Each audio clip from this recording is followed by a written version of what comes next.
ಗೆಳೆಯರೇ, ಈ ಒಂದು ವಿಡಿಯೋದಲ್ಲಿ ನಾವು ಲಸಾವನ್ನ ಈಜಿಯಾಗಿ ಯಾವ ರೀತಿ ಕಂಡುಹಿಡಿಯೋದು ಅಂತ ನೋಡ್ತಾ ಬರೋಣ. ನೋಡಿ, ಕೊಟ್ಟ ಸಂಖ್ಯೆಗಳಲ್ಲಿ ದೊಡ್ಡ ಸಂಖ್ಯೆಯನ್ನು ತೆಗೆದುಕೊಳ್ಳಬೇಕು. ಇಲ್ಲಿ ದೊಡ್ಡ ಸಂಖ್ಯೆ ಯಾವುದು? 30 ಬರ್ತದೆ. ಹೌದಾ?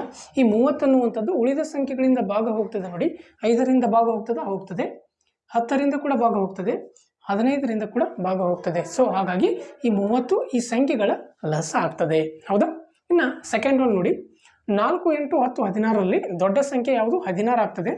ಈ 16 ಅನ್ನುವಂಥದ್ದು ಉಳಿದ ಸಂಖ್ಯೆಗಳಿಂದ ಭಾಗ ಹೋಗ್ತದೆ. ನೋಡಿ, 4ರಿಂದ ಭಾಗ ಹೋಗ್ತದೆ, 8ರಿಂದ ಕೂಡ ಭಾಗ ಹೋಗ್ತದೆ, ಇದು 10ರಿಂದ ಭಾಗ ಹೋಗಲ್ಲ. ಹೀಗಿದ್ದಾಗ ಏನು ಮಾಡ್ತೀವಿ? ಇದನ್ನು ಸ್ಪ್ಲಿಟ್ ಮಾಡ್ತೀವಿ. ಹಾಗೆ 5, 2 10. ಹೌದಾ?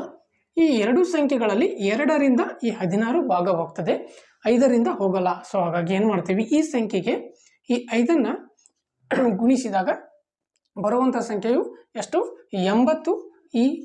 ಈ ಸಂಖ್ಯೆಗಳ ಲಸ 80 ಆಗ್ತದೆ. ಹೌದಾ? ಈ ಥರ್ಡ್ ಒನ್ 6 ಮತ್ತು 18, 42ರ ಲಸವನ್ನು ನೀವು ಕಮೆಂಟ್ ಬಾಕ್ಸಲ್ಲಿ ತಿಳಿಸಬೇಕು.